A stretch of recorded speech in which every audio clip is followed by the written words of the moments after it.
ஆமென். ஹல்லேலூயா. நம்முடைய பிதாவாகிய தேவனால் கர்த்தராகிய இயேசு கிறிஸ்துவினாலும் உங்கள் அனைவருக்கும் கிருபை இரக்கமும் சமாதானமும் உண்டாவதாக. ஆமென். ஹல்லேலூயா. இன்றைய நாளில் சிந்திக்கும்படியாக தெரிந்து கொண்டதான வேத வசனம் உபாகமம் புஸ்தகம் 4ஆம் அதிகாரம் 31வது வசனம். உபாகமம் 4ஆம் அதிகாரம் 31வது வசனம். உன் தேவனாகிய கர்த்தர் இரக்கமுள்ள தேவனாய் இருக்கிறபடியால் அவர் உன்னை கைவிடவும் மாட்டார், உன்னை அழிக்கவும் மாட்டார். உன் பிதாக்களுக்கு தாம் ஆணையிட்டு கொடுத்த உடன்படிக்கையை மறக்கவும் மாட்டார். அல்லேலூயா, அல்லேலூயா. உன் தேவனாகிய கர்த்தர் இரக்கமுள்ள தேவனாய் இருக்கிறபடியால் அவர் உன்னை கைவிடவும் மாட்டார், அழிக்கவும் மாட்டார், மறக்கவும் மாட்டார் என்று நம்முடைய ஆண்டவர் நம்மோடு கூட பேசுகிறார். சத்தமே இல்லை. உயிரோடு இருந்து சத்தியத்தை கேட்கும்போது எப்படி இருக்கணும்? உயிர் துடிப்போட இருக்கும். இன்றைக்கு என்ன வார்த்தை, இந்த வார்த்தை எனக்கு என்ன பேசுதுன்னு நீ அப்படி உன் செவியை திறந்து உன் உள்ளத்தை திறந்து நீ கேட்டன்னா ஒவ்வொரு வார்த்தையும் உனக்குள்ளே ஒரு ஜீவனை தரும், ஒரு ஆசீர்வாதம் வரும். இடிச்ச குடி மாதிரி உட்கார்ந்து கூடாது, சொல்லுவாங்கல்ல, பிடிச்சு வச்ச பிள்ளையார் மாதிரி இருக்கக்கூடாது. Praise the lord. அல்லேலூயா. நம்முடைய ஆண்டவர் இந்த நாளிலே சொல்லுகிற காரியம் அதுதான். அவர் இரக்கமுள்ள தேவன். அல்லேலூயா. ஆம். யாத்ராகமம் 20:6 ஆண்டவர் சொல்கிறார், என்னிடத்தில் அன்பு கூர்ந்து என் கற்பனைகளை கைக்கொள்ளுகிறவர்களுக்கோ, என் கற்பனைகளை கைக்கொள்ளுகிறவர்களுக்கோ 1000 தலைமுறை மட்டும் இரக்கம் செய்கிறவராக இருக்கிறேன். அதுதான் உபாகமம் 5:10 கூட அதே வார்த்தையை சொல்லியிருப்பான். திரும்பவும் அந்த வார்த்தை வருகிறது. என்னிடத்தில் அன்பு கூர்ந்து என் கற்பனைகளை கைக்கொள்ளுகிறவர்களுக்கோ 1000 தலைமுறை மட்டும் இரக்கம் செய்கிறவராக இருக்கிறேன். நம்முடைய ஆண்டவர் இரக்கத்தின் தேவன். அவர் இரக்கமுள்ளவராக இருக்கிறபடினால்தான் நீயும் நானும் இன்னைக்கு உயிர் வாழ்ந்துட்டு இருக்கிறோம். அந்த இரக்கம் தான் பரலோகம் விட்டு இறங்கி பூலோகம் வந்து நமக்காக அவர் தம்முடைய ஜீவனை தந்த அந்த இரக்கம், அவர் நமக்காக ஊற்றி கொடுத்த ரத்தம், நம்முடைய பாவங்களை நாம் அறிக்கை செய்யும் பொழுது பாவத்திலிருந்து நாம் மீட்கப்படும்படிக்கு நாம் என்ன செய்யறோம்? பாவத்தை அறிக்கை செய்யும் பொழுது இரக்கத்தை பெறுகிறோம். பாவத்தை மறைக்கிறவன் வாழ்வடைய மாட்டான். அதை அறிக்கை செய்து விட்டு விடுகிறவனோ இரக்கம் பெறுவான் என்று நீதிமொழிகளை நம்ம வாசிக்கிறோம். Praise the lord. அல்லேலூயா. அந்த இரக்கம் எப்பொழுது வருகிறது? நம்முடைய பாவங்கள் நாம் அறிக்கை செய்யும் பொழுது பாவத்திலிருந்து ஒரு விடுதலை கிடைக்கும். தேவனிடமிருந்து இரக்கத்தை பெற்றுக் கொள்கிறோம். அந்த இரக்கம் தான் நம்மை வாழ வைக்கிறது. அந்த இரக்கம் தான் நம்மளுக்கு ஜீவனை தருகிறது. இன்னைக்கு நீயும் நானும் உயிரோடு இருக்கிறதுக்கு காரணம் இயேசு நம்மேல் வைத்த இரக்கம். அதுவும் உன்னுடைய பெருமை அல்ல, உன்னுடைய பலம் அல்ல, உன்னுடைய படிப்பு அல்ல, உன்னுடைய உத்தியோகம் அல்ல, எதுவுமே உனக்கு அது கிடையாது. ஒரு நொடி பொழுது எல்லாமே போயிடும்.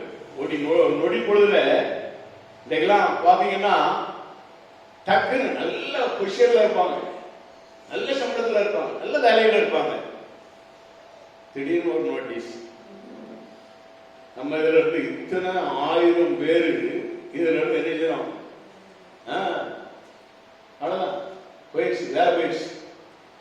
அந்த வேலையை நம்பி வாங்கின கடன், காரு, வீடு கட்டுறது எல்லாமே என்ன பெரிய கேள்விக்குறி.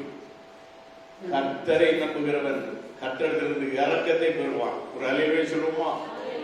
நம்முடைய ஆண்டவர் 1000 தலைமுறைகளுக்கு இரக்கம் செய்கிறவர். ஒரு தலைமுறை என்பது எத்தனை வருஷம் சொல்லுங்க? ஒரு தலைமுறை, ஒரு தலைமுறைன்னா உங்களுடைய தகப்பன் அவர் எத்தனை வருஷம் வாழ்ந்தார், உங்க தாத்தா எத்தனை வருஷம் வாழ்ந்தார். அப்ப அது ஒரு தலைமுறை, அவருடைய பிள்ளை ஒரு தலைமுறை, அவருக்கு பிள்ளை இருக்கு அது ஒரு தலைமுறை. ஒரு மினிமம் ஒரு மேக்சிமம் இப்படி வச்சுக்கிட்டா ஒரு 60 65 கூடி அதிகமா வயசுல வாழ்ந்தவங்க எல்லாம் உண்டு. அது தினகரன்லாம் 70 வயதை தாண்டி தான். என்ன வயசுமா? 83. கர்த்தருக்கு சோதரம் அலையில சொல்லுங்களேன். அதை கால்குலேஷன் பண்ணா அது வேற லெவலுக்கு போயிடும். ஒரு 70 அப்படி வச்சுக்கோம். என்ன 70 ஒரு 70 வருஷம் ஒரு தலைமுறை, 1000 தலைமுறை. அப்ப எத்தனை 1000 வருஷங்கள். பிரைஸ் காட், அல்லேலூயா. அப்போ 1000 தலைமுறை மட்டும் இரக்கம் செய்கிற ஆண்டவர். சொல்லுங்களேன். பாவங்கள் எத்தனையோ நினையாதிருந்தாரே, பாவங்கள் எத்தனையோ. அது பழைய கீர்த்தனை பாட்டு. எவ்வளவோ பாவங்கள் நாம் செய்த பாவங்களுக்கெல்லாம் தண்டனை கொடுக்கதா இருக்குன்னா ஒவ்வொரு நாளும் நம்மளை தலைகீழ தொக்க விட்டு எழுதிடணும், சாவடிக்கணும். ஆனால் நம்முடைய ஆண்டவர் இரக்கமுள்ள ஆண்டவர். அல்லேலூயா. நீதிமொழிகள் 3:22 புலம்பல் பாடுகிற எரேமியா சொல்கிறாரு, நாம் நிர்மூலமாக இருக்கிறது கர்த்தருடைய கிருபையே, அவருடைய இரக்கங்களுக்கு முடிவே இல்லை, அவை காலை தோறும் புதிதாக இருக்கும். ஒரு அழிவை சொல்லுமா? அப்ப அனுதினமும் காலையிலே அதிகாலையிலே நம்மை அவருடைய கிருபைக்குள்ளாக கொண்டு வருகிறார். காலை தோறும் கிருபை, காலை தோறும் கிருபை. அந்த கிருபை தான் நம்மை மாலை மறுநாள் காலையில நாம எந்திரிக்கிறது வரை நம்ம காப்பாற்றுது. எத்தனை பேர் படுகையிலே போட்டுட்டு போயிடலாம். அவன் ஏழை பணக்காரன் இதெல்லாம் கிடையாது. கிறிஸ்துவுக்குள் வாழுகிறவர் எப்பொழுதும் ஒரு வெற்றி சிறந்த வாழ்க்கை வாழ கர்த்தர் அவருடைய இரக்கத்தை காண்பிக்கிறார். பிரைஸ் லார்ட், அல்லேலூயா. அந்த இரக்கம் அதுல சொல்லப்படுகிறது, அவர் இரக்கமுள்ள தேவனாய் இருக்கிறபடியால், கர்த்தர் உன் தேவனாய கர்த்தர் இரக்கமுள்ள தேவனாய் இருக்கிறபடியால் அவர் உன்னை கைவிட மாட்டார். கைவிடாத தேவன் நமக்கு இருக்கிறார். நீ கணவன் மனைவிய கையை பிடிச்சு கொடுப்பாங்க இன்னைக்கு? சொல்லுங்களேன். உங்களெல்லாம் கையை பிடிச்சு கொடுக்கலையா? காலை பிடிச்சு கொடுக்குறாங்களா? கையை தானே பிடிச்சு கொடுப்பாங்க. கையை பிடிச்சு கொடுக்காங்க இல்லையா? சொல்லுங்களேன். ஆமா இல்லைன்னு சொல்லுங்களேன். அன்னைக்கு என்ன எது கொடுத்துட்டு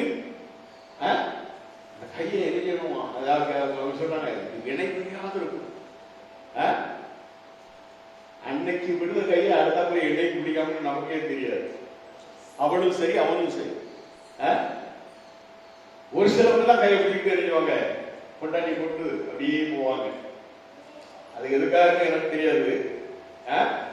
ஏன்னா எல்லாரும் அவன் நம்மளை விட்டு ஓடி போவான்னு சொல்லி பிடிச்சிட்டு போறானான்னு நமக்கு தெரியாது.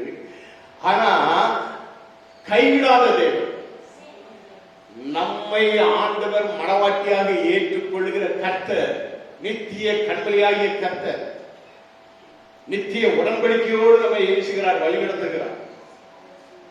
அருமையான தேவனுடைய பிள்ளைகளை, அதை ஒரு வசனம் உண்டு, glory to God, hallelujah, சோத்ரம்.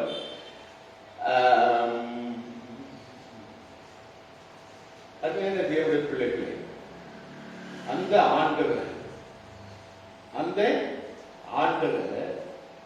நம்மை நித்திய விவாகத்துக்கென்று உன்னை நியமித்தேன் அப்படின்னு சொல்லிட்டு அவர் சொல்றார். நித்திய விவாகத்துக்கென்று உன்னை நியமித்தேன் அப்படின்னு சொல்றார். அப்போ அதுதான் நம்முடைய ஆண்டவர், அதுதான் நம்முடைய ஆண்டவர். நம்ம எல்லாரையும் மனவட்டியாக ஆண்டவர் வைத்திருக்கிறார். நம்மை அழைத்த ஆண்டவர் உண்மையுள்ளவர், அவர் இரக்கம் உள்ளவர், நம்மை கடைசி வரை கைவிடாது காக்கிற ஆண்டவர், இடையில விட்டுட்டு ஓடுற ஆண்டவர் அல்ல. அவர் வைத்த இரக்கத்தை நாம பார்ப்போம்னு சொன்னா, ஆதியாகம புத்தகத்தில் நம்ம பார்க்கும் பொழுது அங்கு நாம் பார்க்கிறோம் 19ஆம் அதிகாரம் 16வது வசனத்துல வாசிக்கும் பொழுது 15, 16 நம்ம வாசிக்கும் பொழுது அங்க நாம பார்க்கிறோம். யாரை குறித்து பார்க்கிறோம் அப்படின்னு சொல்லி சொன்னா லோத்துவை குறித்து பார்க்கிறோம். இந்த லோத்து அங்கு ஆண்டவர் சொல்றார், நீ நடந்துட்டு ஜீவன் தப்ப ஓடிப்போம், அந்த மலையை பார்த்து ஓடிப்போம், அப்பொழுது நீ என்ன செய்வாய், பிழைப்பாய் அப்படிங்கிறத சொல்றார். கிழக்கு வெளுக்கும் போது அந்த தூதர் லோத்தை நோக்கி, பட்டணத்திற்கு வரும் தண்டனையை நீ அழியாதபடிக்கு எழுந்து உன் மனைவியையும் இங்கே இருக்கிற உன் 2 குமார்த்திகளையும் அழைத்துக் கொண்டு போ என்று சொல்லி அவனை துரிதப்படுத்தினார்கள். எதுக்கு? லோத்தின் மேல் வைத்த கிருபை, லோத்தின் மேல் வைத்த ஆண்டவருடைய இரக்கம். நீ மட்டும் இல்ல, உன் மனைவி 2 குமார்த்திகளை கொண்டு ஓடு அப்படின்னு சொல்லிட்டு விரட்டுற. அவன் தாமதித்துக் கொண்டிருக்கையில், அடுத்த வசனம் அர்த்தம், அவன் தாமதித்துக்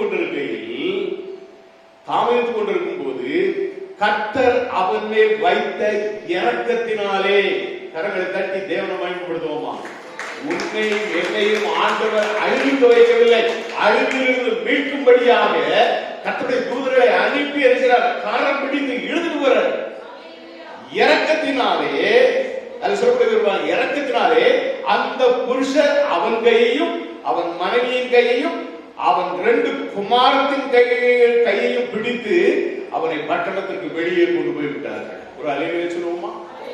அல்லேலூயா. அடுத்த வசனம் சொல்லுகிறது, பட்டணத்துக்கு வெளியே கொண்டு போய் விட்ட பின்பு அவர்கள் ஜீவன் தப்ப ஓடி பின்னால திருப்பார்கள். No turning back. உன் வாழ்க்கையில ஆண்டவர் உன்னை அழிவிலிருந்து மீட்டார் என்று சொன்னால், உன் வாழ்க்கையை ஆண்டவர் உன்னை விடுவித்து காத்தார் என்று சொன்னால், உன்னை உளையான சேற்றிலிருந்து தூக்கி எடுத்து தமது ரத்தத்தினாலே கழுவி சுத்திகரித்து உன்னை எடுத்த ஆண்டவர், நீ ஜீவன் தப்ப என்ன செய்ய, முன்னோக்கி ஓடு. No turning back. பின்னிட்டு திரும்பி பார்க்காதே. திரும்பி பார்க்காத. ஒருத்தி பார்த்தா யார் தெரியுமா? அதுதான் அவன் கொண்டாடி. என்னது பார்க்க? சுயநலம். சுயநலம். ஆண்டவருடைய வார்த்தைக்கு கீழ்ப்படியாம திரும்பி பார்த்த அவளால என்ன நடந்தது? அவ உப்பு தூணாயிட்டான். ஒண்ணுக்கு உதவாத உப்பு தூண். உப்பு தூணாயிட்டான். விசுவாச வாழ்க்கையிலே நம்மை ஆண்டவர் பார்த்து சொல்கிறார், முன்னோக்கி ஓடு, ஜீவன் தப்ப ஓடு. Praise God. ஹல்லேலூயா. ஆம் சோதரர், அது சொல்றாரு, ஆம் சோதரர், இந்த சமபூமியில் எங்க நிக்காதே, நீ அழியாதபடிக்கு மலைக்கு ஓடிப்போ. Praise lord. ஹல்லேலூயா. ஆண்டவர் ஓடுன்னு சொன்னா ஓடிக்கிட்டே இருக்கணும். நம்முடைய வாழ்க்கை விசுவாச ஓட்டம், நல்ல போராட்டமான வாழ்க்கை ஓட்டம். Price lord. ஹல்லேலூயா. தீமோத்தேயுக்கு அப்போஸ்தலனாகிய பவுல் எழுதும்போது சொல்கிறார், நல்ல போராட்டம் போராடினேன், விசுவாசத்தை காத்துக்கொண்டேன், போராட்டத்தை முடிச்சேன். விசுவாசத்தை அவர் எனக்காக வைத்திருக்கிற நீதி கிரீடம் எனக்காக இருக்கிறது. ஒரு அல்லேலூயா சொல்லுங்களேன். போராட்டத்துல ஜெயிச்சு நமக்கு ஒரு கிரீடம் இருக்கிறது. Praise lord. அல்லேலூயா. அதை நோக்கி தான் ஓடணும். கிரீடம் பெற்றுக்கொள்ளத்தக்கதாக ஓடணும். அது சொல்றாரு, அது சொல்ற லோத்து அது சொல்றாரு, 19 வசனம் சொல்றாரு, உமது கண்களில் உமது அடியனுக்கு கிருபை கிடைத்தது, என் பிராணனை காக்க தேவரீர் எனக்கு செய்த கிருபையை பெரிதாக விளங்க பண்ணினி. Price God. ஹல்லேலூயா. நான் அதெல்லாம் அடிக்கடி இப்ப கொஞ்ச நாளா நான் சொல்லிக்கிட்டே இருக்கேன். என்ன சொல்றேன் தெரியுமா?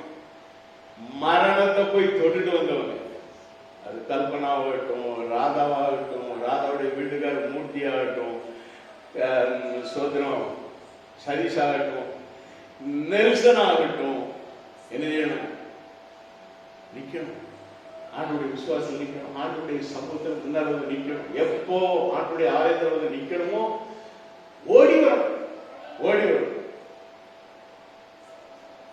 அவங்களுக்கு என்னத்துக்காக திருப்பி அதை சொல்ல வைக்கிறார் அப்படின்னு சொன்னா, ஆண்டவர் மரணத்திலிருந்து விடுவித்தார். அல்லேலூயா. மரணத்தை ருசி பார்த்துட்டு வெளியில வருவாங்க. அல்லேலூயா சொல்லுவோமா? பிரதமர் ராஜா ஆகட்டும், பாடியை தான் நான் தூக்கிட்டு எங்க போறேன்? ராஜபிரதர் பாடியை தான் தூக்கிட்டு எங்க போறேன்? சொல்லுமா? நீ சொல்லு. அவ ஒய்ஃப் தான் சொல்லு. சொல்லு. சிவராமன் ஹாஸ்பிட்டல் பாடி தான் போச்சு. பாடி தான், கண்ணெல்லாம் நடந்து ஒண்ணுமே கிடையாது. உள்ள போன உடனே தான் அங்க உள்ளவங்களாம் அப்படி தேய்ச்சிருக்காங்க. நான் மட்டும் என்ன பண்ணேன், அப்படியே நெஞ்சில கழிச்சு டச் இந்த நேம் ஆஃப் ஜீசஸ், திரும்ப ஜீவன் வரட்டும் அப்படின்னு சொல்லி நம்ம வெளியில வைக்கணும். கண் அசைது, கால் அசைது, அங்க இருந்த சாந்தி நர்ஸ் ஒரு பாஸ்டர் சொல்லிட்டாரு, ட்ரீட்மெண்ட் கொடுக்கிறீங்க. கர்த்தர் ஜீவனை கொடுக்கிறாங்க.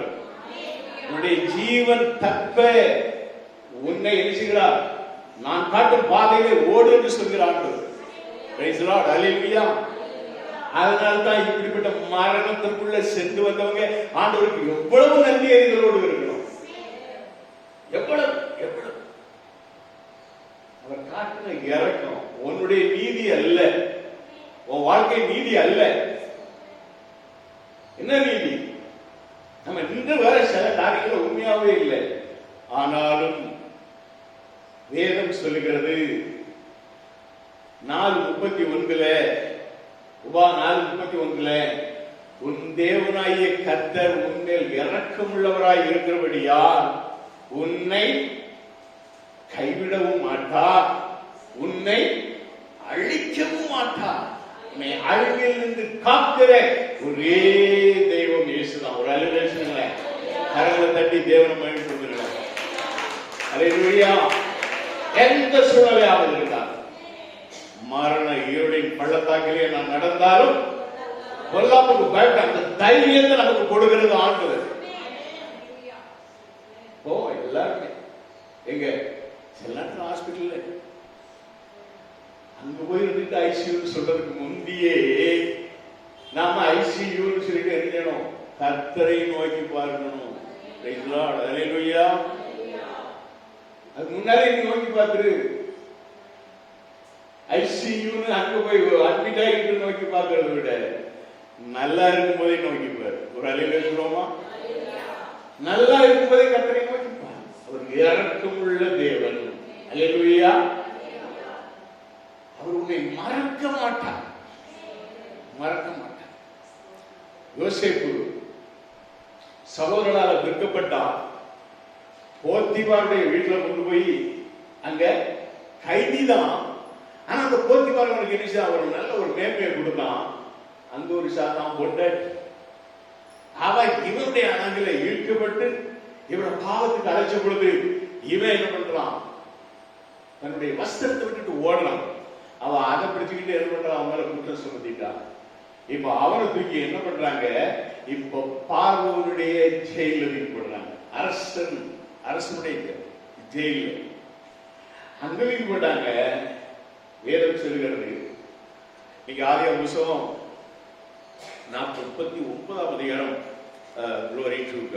39 அதிகாரம் 21, 22, 23 நம்ம வாசிக்கும் பொழுது, கர்த்தரோ யோசேப்போட இருந்து அவன் மேல் கிருபை வைத்து சிறைச்சாலை தலைவனுடைய தயவு அவனுக்கு கிடைக்கும்படி செய்தார். அல்லேலூயா. தயவு, அந்த தயவு என்பதே இரக்கம்தான். அந்த தயவு கிடைக்கும்படி செய்தார். சிறைச்சாலை தலைவன் சிறைச்சாலையில் வைக்கப்பட்ட யாவரையும் யோசேப்பின் கையிலே ஒப்புவித்தான். அங்க அவனுக்கு என்னது, அவன் சிறைச்சாலைக்காரனாய் இருந்தால், கைதியாக இருந்தால் கைதிகளுக்கு தலைவன். அல்லேலூயா. கர்த்தர் அவனோடு கூட இருந்ததுனால ஒரு நல்ல பானபாத்திரக்காரன் அவன் தன்னுடைய சொப்பனத்தை அவன்கிட்ட சொல்றான். சொப்பனத்துக்கு விடுதலையை சொன்ன உடனே நீங்க 40ஆம் அதிகாரம் நம்ம வாசிக்கும் பொழுது அந்த சோதரம் 16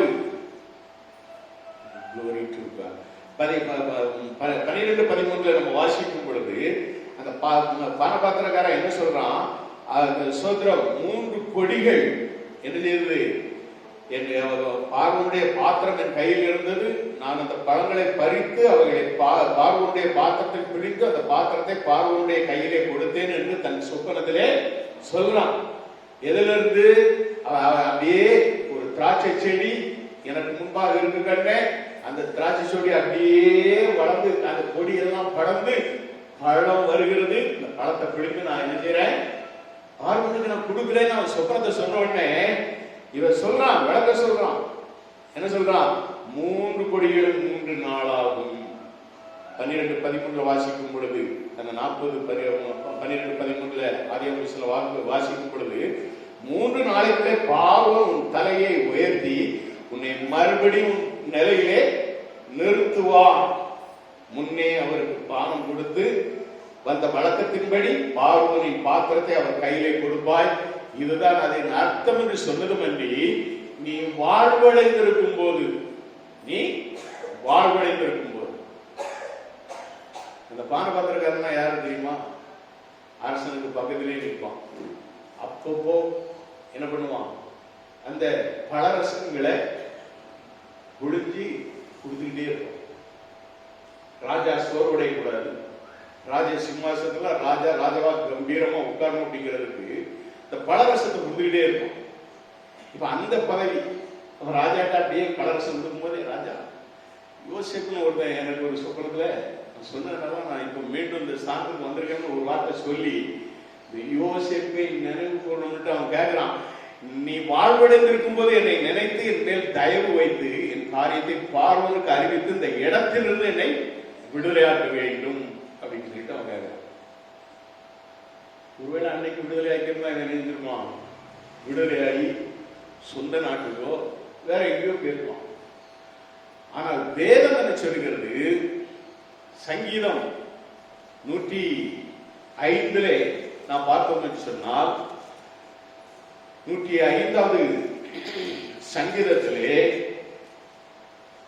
17, 18, 19 ஆகிய வசனங்களை நான் வாசிக்கும் பொழுது, அவர்களுக்கு முன்னாலே ஒரு புருஷனை அனுப்பினார். யோசேப்பு சிறையாக விற்கப்பட்டான். அவன் கால்களை விலங்கு போட்டு ஒடுக்கினார்கள். அவன் பிராணம் இரும்பில் அடைபட்டிருந்தது. கர்த்தர் சொன்ன வார்த்தை நிறைவேறும் அளவு அவருடைய வசனம் அவருடைய புடமிட்டது. பிரைஸ் காட், அல்லேலூயா. அப்போ புடமிடப்பட்ட யோசேப்பு வார்த்தையினாலே, வசனத்தினாலே ஆண்டவர் அவனுக்கு சொப்பனத்துல சொல்லி இருந்தாரு, எனது 11 பேர் என்ன செய்வாங்க, அவன் காலில் விடுவாங்க. 11 பேரும் என்ன செய்வாங்க, காலில் வந்து உன்னை என்ன செய்வாங்க, பணிந்து கொள்வார். இன்னொரு பேர் சொல்லுவாங்க, சூரியனும் நட்சத்திரமும் அந்த 11 சகோதரர், அதான் ஒளி, அது அவங்க எல்லாம் சேர்ந்து நினைச்சுவாங்க, கால் வந்து விடுவாங்க அப்படின்னு. இந்த வார்த்தை தான் சொப்பனத்தில் சொல்லப்பட்ட வார்த்தை. அது நிறைவேறணும்னா இவன் என்ன செய்யணும், அந்த அளவுக்கு உயர்வுக்கு வரும். அப்ப யோசேப்புடைய வாழ்க்கை சிறையிருப்பு என்பது அது சிங்காசனத்திற்கு ஒப்பாக உயர்த்தப்படுவதற்கு முன்பாக அவனை வசனம் புடமிட்டது. உன்னை வசனத்தினால புடமிட்டுகிறார். உன் வாழ்க்கையில ஒரு சோதனை வருதுன்னா அது என்ன சோதனை? உன்னை ஆண்டவர் உயர்த்த போகிறார். ஒரு அலையில சொல்லுமா, அது உண்மையில் வைத்திருக்கிற இறக்கம். அவர் உன்னை அழிக்கவும் மாட்டார், உன்னை கைவிட மாட்டார், உன்னை மறக்கவும் மாட்டார். உண்மையில் நினைப்பொழுது உன்னை உயர்த்த போகிறார். பிரைஸ் தி லார்ட், அல்லேலூயா.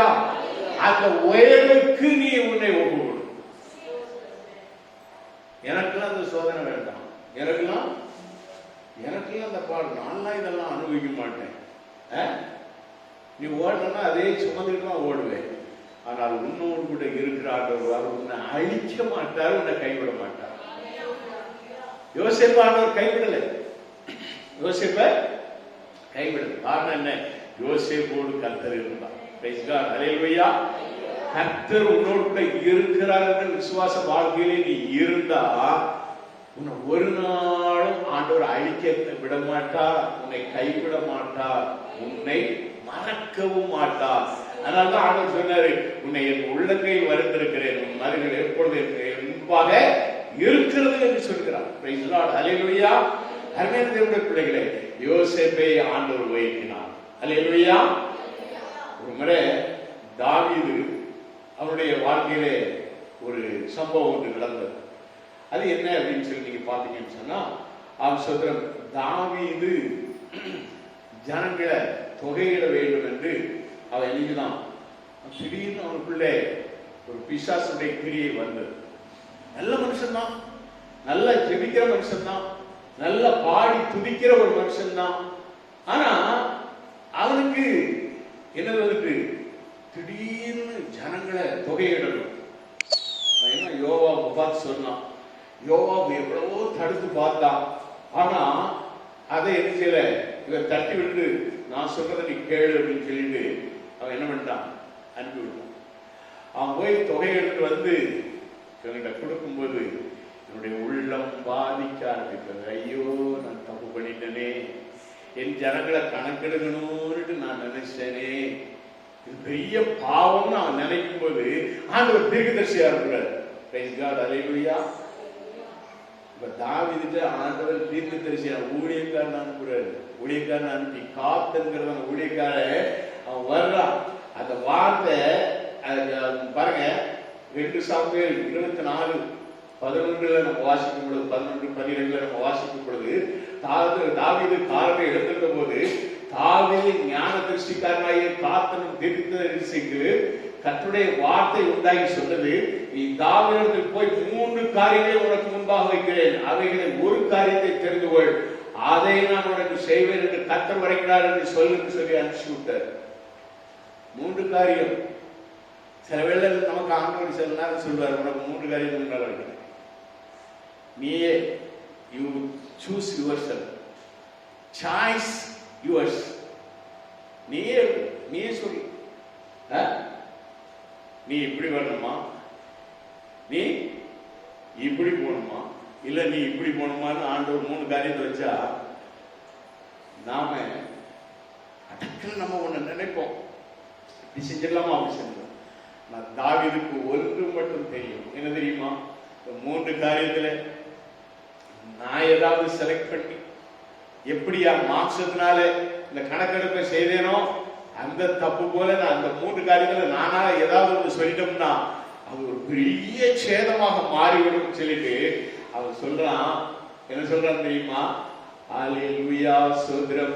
அந்த 3 காரியம் என்னங்கிறத முதல்ல பார்த்தோம். 2 சாமுவேல் 24:13 அப்படியே தாவீது வந்து அவனை நோக்கி, உம்முடைய தேசத்தில் 7 வருஷம் பஞ்சம் வர வேண்டுமா, அல்லது 3 மாதம் உடைய சத்துருக்கள் உண்மை பின்தொடர நீர் அவர்களுக்கு முன்பாக ஓடி போக வேண்டுமா, அல்லது உடைய தேசத்தில் 3 நாள் கொள்ளை நோய் உண்டாக வேண்டுமா, இப்போதும் என்னை அனுப்பினவருக்கு நான் என்ன மறு உத்தரவு சொல்ல வேண்டும், என்ன கொண்டு போக வேண்டும் என்பதை யோசித்து பாருங்க என்று சொல்லிட்டு அவன் எழுதிட்டான். அங்க நிற்கிறான்.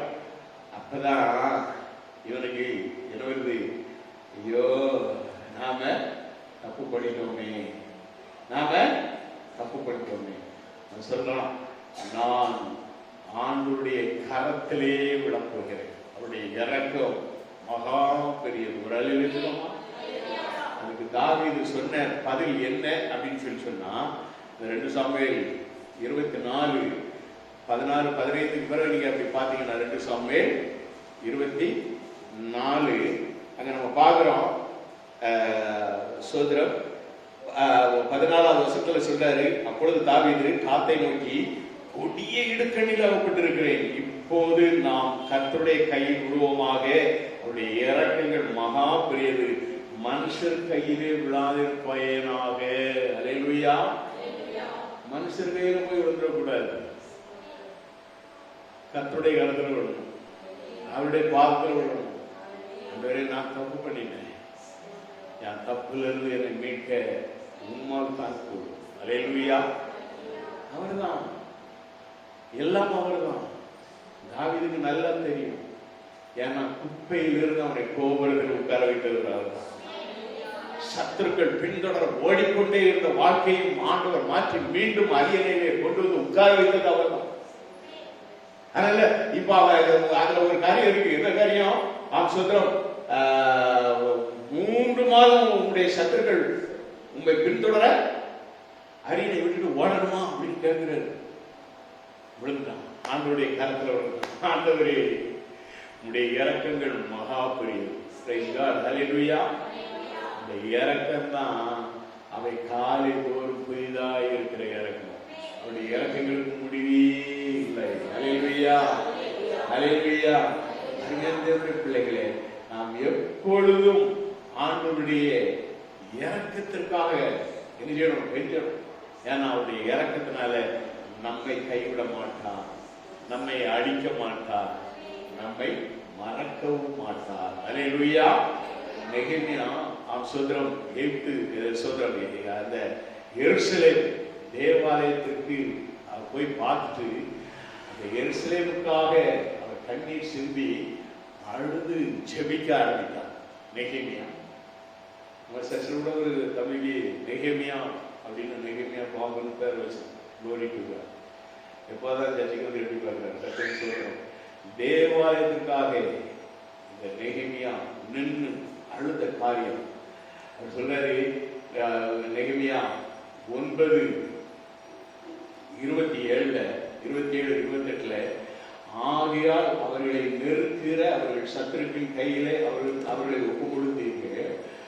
அவர்கள் நெருக்கம் அனுபவிக்கிற காலத்தில் அவர்கள் உங்களை நோக்கி கூப்பிடுகிற போதோ நீ பரலோகத்திலிருந்து கேட்டு உங்களுடைய மிகுந்த இரக்கத்தினால் அவர்கள் சத்துருக்களின் கைக்கு நீங்களாக்கி விடுகிற ரட்சகர்களை அவர்களுக்கு கொடுத்தீ. எங்கேயோ இருந்து ஆண்டவர் ரட்சகர்களை கொடுத்துருவார். தப்பு பண்ணும் பொழுது அவர் பார்க்கிறார், அவங்களுக்கு சில தண்டனை கொடுக்கிறார். ஆனா அவங்க ஆண்டவரை தேடுற பொழுது, ஆண்டவர்கிட்ட இறக்கத்தை கேட்ட பொழுது ஆண்டவர் மிகுந்த இறக்கத்தை காண்பிக்கிறார். 28வது வசனம் சொல்கிறது, அவளுக்கு இளைப்பாறுதல் உண்டான போதோ உமக்கு முன்பாக மறுபடியும் போலாம். மறுபடியும் இந்த இஸ்ரவேல் ஜனங்கள் இருக்காங்களே, கொஞ்சம் அப்படி இளைப்பாறுதல் எடுத்தா ஆண்குரிய இஸ்ரவேலை சேர்த்தான்னு சொல்றாங்க. இந்த இஸ்ரவேல் மட்டும் அல்ல, ஆண்குரிய இஸ்ரவேலர்களாகிய நாமும் அப்படிதான். கொஞ்சம் சோகடை ஜாதினோ போதும் பழையபடியும் ஐநோக்கிறோம். தெம்பு திமிரு என்ன அகங்காரம் எல்லாம் ஆண்டவர் பார்க்கிறார். அதாவது சொல்லப்படுகிறது, அவளுக்கு இளைப்பாறுதல் உண்டான போதோ உமக்கு முன்பாக மறுபடியும் பொல்லாப்பு செய்ய தொடங்கினார்கள். ஆகையால் அவர்கள் சத்துருக்கள் அவர்களை ஆளும்படிக்கு அவர்கள் கையில் தீக்குட்டார். சாத்தங்கையில ஒப்பு கொடுத்துருவார். சத்துருவனை போடுவான்.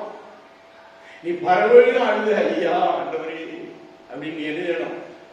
சொல்லப்பட்டிருக்கிறது, அவர்கள் மனம் திரும்பி உண்மை நோக்கி கூப்பிட்ட போதோ நீ பரலோகத்திலிருந்து கேட்டு அவர்களுடைய இறக்கங்களின்படியே மேகந்தரம் விடுதலையாக்கி விட்டி. அல்லேலூயா. ஒரு தடவை 2 தடவை இல்லை, மேகந்தரம் ஆண்டவருடைய இறக்கம். நீ நினைக்கலாம் நான் தப்பிச்சுக்கிட்டேன். ஒரு நாள் நீ தப்பிக்க முடியாது. அதையும் நான் சொல்லிடுறேன். நீ தப்பிச்சுக்கிட்ட மறுபடியும் நீ தப்பு செய்தா உன் வாழ்க்கையில மறுபடியும் அந்த காரியம் உனக்கு நிகழாமலே போயிடும். ஆண்டுடைய இறக்கம் மகா பெரியது. அந்த இறக்கத்தினால உடைய இறக்கங்களின்படி அநேகந்தரம் விடுதலையாக்கி விட்டீர்கள் என்று சொல்லப்படுகிறது. Praise the lord. அல்லேலூயா. அதே நெகேமியா 31வது வசனத்துல சொல்றாரு, 9:39 ஆகிலும் உடைய மிகுந்த இறக்கங்களின்படியே அவர்களை நிர்மூலமாக்காமலும் அவர்களை கைவிடாமலும் இருந்து நீர் கிருபையும் இரக்கம் உள்ள தேவன். 9:10 சொல்றாரு, ஆனாலும் எங்கள் தேவனாகிய ஆண்டவரிடத்தில் இரக்கங்களும் மன்னிப்புகளும் உண்டு அப்படின்னு சொல்லி சொல்றாரு. அல்லேலூயா. ஆண்டவரிடம் மன்னிப்பு உண்டு. திரளான மன்னிப்பு நம்முடைய ஆண்டவர் தான் கொடுக்க முடியும். மனுஷங்க மன்னிக்க மாட்டாங்க. மனுஷத்துல நீங்க மன்னிப்பு எதிர்பார்க்க முடியாது. கர்த்தர் உன்னை மன்னிக்க தயவுபடுத்தவராயிருக்கிறார். அல்லேலூயா. அல்லேலூயா. அதனால்தான் ஓசியா தீர்க்கதரிசி 6:6 சொல்றார், பலிகளை அல்ல இரக்கத்தையும் தகன பலிகளை பார்க்கிலும் தேவனை அறிகிற அறிவையும் விரும்புகிறேன் அப்படின்னு சொல்லிட்டு ஓசியா தீர்க்கதரிசி மூலமா சொல்றாரு. யோவேல் தீர்க்கதரிசி சொல்கிறாரு, நீங்கள் உங்கள் வஸ்திரங்களை அல்ல உங்கள் இருதயங்களை கிழித்து உங்கள் தேவனாகிய கர்த்தரிடத்தில் திரும்புங்கள். அவர் இரக்கமும் மன உருக்கமும் நீடிய சாந்தமும் மிகுந்த கிருபையும் உள்ளவர். அவர் தீங்குக்கு மனஸ்தாபப்படுகிறவராய் இருக்கிறார். தீங்கு நம்மேல் வராதபடிக்கு நம்மேல் மனஸ்தாபப்படுகிறவராய் இருக்கிறார். மனதுருகும் தெய்வம் நம்முடைய ஆண்டவர். அல்லேலூயா. உடைய மனதுருக்கம் தான் நீ நானும் பிழைச்சிக்கிட்டு இருக்கோம். இரக்கத்தின் தேவன். அல்லேலூயா. அது குறித்து அப்போஸ்தலனாகிய பேதுரு எழுதுகிறார். அவர் இயேசு கிறிஸ்து மரித்தோரிலிருந்து எழுந்ததினாலே அழியாததும் மாசற்றதும் வாழாததும் ஆகிய சுதந்திரத்துக்கு ஏதுவாக ஜீவனுள்ள நம்பிக்கை உண்டாகும்படி தமது மிகுந்த இரக்கத்தின்படியே நம்மை மறுபடியும் ஜெனிப்பித்தார். மறுபடியும் என்ன? மறுபடியும் எப்போ ஆண்டவர்கள் நம்ம முழுமையாக அர்ப்பணித்து நம்முடைய பாவங்கள ஆண்டவரே இரக்கத்தினாலே என்னை கழுவும் என்று சொல்லி ஆண்டவர்களே நாம் அந்த இரக்கத்தை பெற்று மறுபிறப்பு அடைகிறோம். நீ மறுபடியும் பிறவாவிட்டால் தேவனுடைய ராஜ்யத்தில் பிரவேசிப்பதில்லை ஆண்டவர் சொன்னாரே. அந்த மறுபிறப்பு என்பது பாவத்தை விட்டுவிட்டு ஒரு புதிய வாழ்க்கை, ஆண்டவரிடத்திலிருந்து இரக்கம் பெற்ற வாழ்க்கை. அந்த மிகுந்த இரக்கத்தின்படியே நம்மை மறுபடியும் ஜென்மித்தார். நாம் எல்லாம் மறுபிறப்படைந்தவர்கள். திரும்ப திரும்ப பாவம் செய்து அந்த மறுபிறப்பு வராது. அது சாத்தம். அது சாத்தம். உனக்குள்ள அவன் வந்து உட்கார்ந்துக்கிட்டோம். அதனால அவன் ஆளுகை செய்ய ஆரம்பிச்சாருன்னா ஆண்டவர் என்ன செய்வாரு? பொறுப்பு. இதை பேருக்கு சொல்லுறது சொல்றாரு. 1 பேதுரு 2ஆம் அதிகாரம் 10வது வசனத்திற்கு முன்னே நீங்கள் தேவனுடைய ஜனங்களாய் இருக்கவில்லை, இப்பொழுதோ அவருடைய ஜனங்களாய் இருக்கிறீர்கள். முன்னே நீங்கள் இரக்கம் பெறாதவர்களாய் இருந்தீர்கள், இப்பொழுதோ இரக்கம் பெற்றவர்களாய் இருக்கிறீர்கள். ஆதலால் சொல்றாரு. ஆதலால் 4ஆம் அதிகாரம் 16வது வசனத்திலே சொல்கிறார். எபிரேயர்ல அப்போஸ்தலனாகிய பவுல் சொல்கிறார், ஆதலால் நாம் இரக்கத்தை பெறவும் ஏற்ற சமயத்தில் சகாயம் செய்யும் கிருபை அடையவும் தைரியமாய் கிருபாசன தண்டையிலே சேரக்கடவோ. தேவ சமூகத்திலே வந்து சேரக்கடவோ. தேவ சமூகத்தில் தான் ஆண்டுடைய கிருபை இரக்கம் எல்லாத்தையும் நாம் பெற்றுக்கொண்டு ஆண்டுடைய அந்த அற்புத அதிசயங்களை பெற்றுக்கொண்டு விடுதலை பெற்று வாழ முடியும். வீட்டில் உட்கார்ந்துகிட்ட அல்ல, தைரியமாய் கிருபாசன தண்டையிலே நம்மை சேர்க்கத்தான் ஆண்டவராய் இயேசு கிறிஸ்து அவருடைய பரிசுத்த ரத்தத்தை நமக்காக ஊற்றி கொடுத்தார். Praise the lord. அல்லேலூயா. அருமையான பிள்ளைகளே, நாம் ஒவ்வொரு ஆண்டுடைய இரக்கத்தை பெறுவோம்.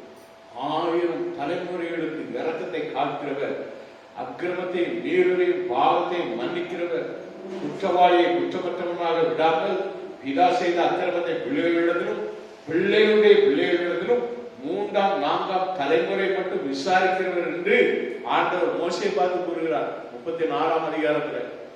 அந்த மோசே ஆண்டவரை பார்க்கணும், ஆண்டவரை பார்க்கணும் அப்படின்னு சொல்லிட்டு அவர் சொல்லும் பொழுது அவனை தூக்கி அப்படியே என்ன பண்றாரு, ஒரு கண்மலையில ஒழித்து வைத்து விட்டு அவர் சொல்றாரு. என்ன சொல்றாரு?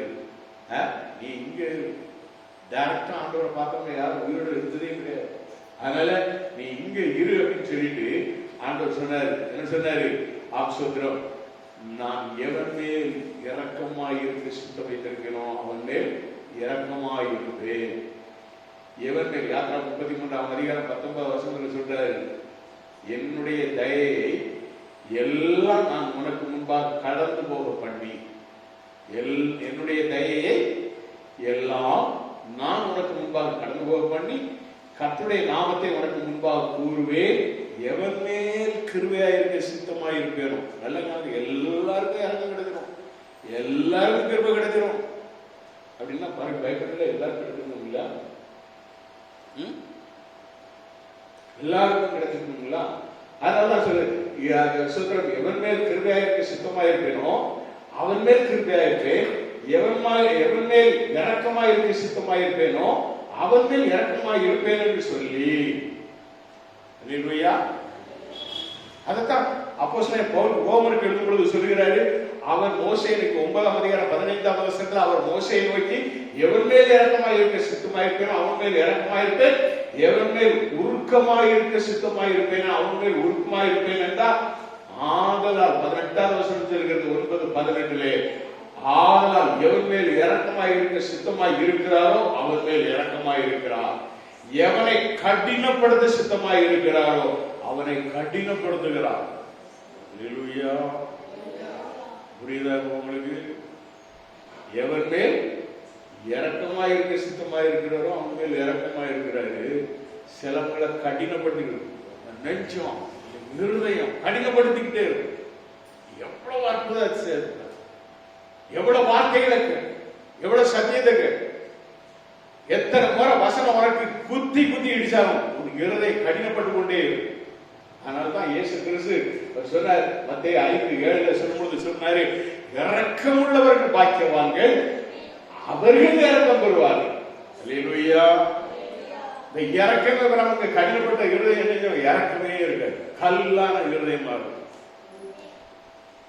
அதனாலதான் ஆண்டவர் இந்த கல்லான இருதயத்தை எடுத்துக்கொண்டு சதையான இருதயத்தை பொறுத்தவே சொல்ற தீர்க்க தரிசனம் மூலமா அவர் இரக்கமுள்ள, இந்த இரக்கமுள்ளவன் தான் என்னைக்குவான், அவன் இரக்கத்தை பெறுவான். அல்லேலூயா.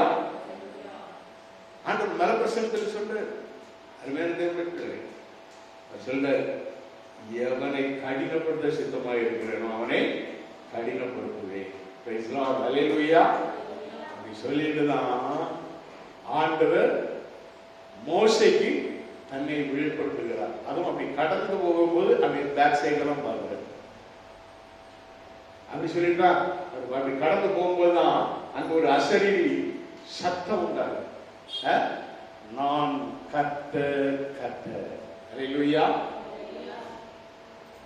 நீடிய சாந்தமும் அன்பும் கிருபையும் இரக்கமுள்ள தேவன் என்று ஒரு அசரீரி கேட்கிறார் மோசே.